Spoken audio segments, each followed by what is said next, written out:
always calls for divine succor.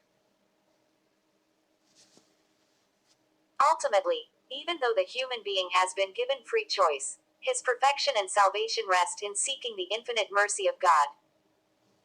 O God, put into our hearts subtle words which may move thee to mercy. O gracious one, from thee come both the prayer and the answer.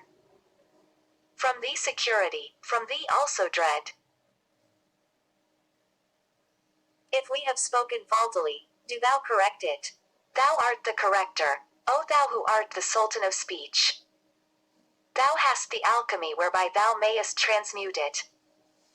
And though it be a river of blood, mayest make it a Nile. Such alchemical operations are thy work, such elixirs are thy secrets. God has wrought many miracles in his creation. From a single soil he has brought forth multifarious plants and flowers with different shapes, colors, flavors, scent, beauties. He has transmuted the same soil into different minerals. He has transformed one kind of earth into gold and another into human beings. He can do the same alchemical operation in our consciousness and change our spiritual darkness into enlightenment. He can transform our ignorance into knowledge, our negligence and forgetfulness into vigilance and remembrance, and our anger and irascibility into patience and forbearance. O thou who hast transmuted one clod of earth into gold and another clod into the Father of humanity. Thy work is the transmutation of essences and munificence. My work is oversight, forgetfulness, and error. O thou who mockest brackish earth to be bread. And O thou who mockest dead bread to be life. Transmute oversight and forgetfulness into knowledge. I am all wrath. Make me patience and forbearance. O Allah, change our spiritual darkness into enlightenment. Change our ignorance into knowledge. Change our negligence and forgetfulness into vigilance and remembrance.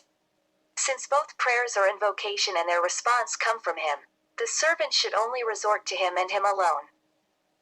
It is he who gives us the yearning to call him, to glorify and praise him, and he it is who listens and responds to our prayers and supplications.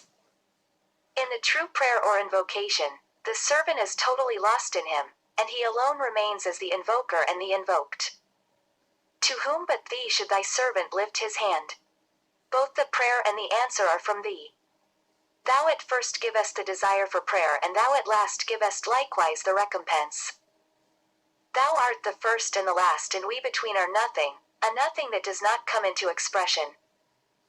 The best kind of prayer and supplication is that of those who have annihilated themselves in the divine self.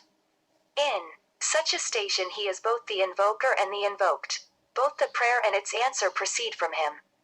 The invocation of the selfless is in truth different. That invocation is not from them, it is spoken by the divine judge. God is making that invocation since the audit. The invocation and the answer are both from God. Finally, Rumi advises us not to dismiss and neglect prayer and glorification of God. The act of praying and invocation is in itself praiseworthy, irrespective of the benefit or the result that might accrue therefrom. My brother, do not refrain from invoking God. What businesses have you with his acceptance or rejection?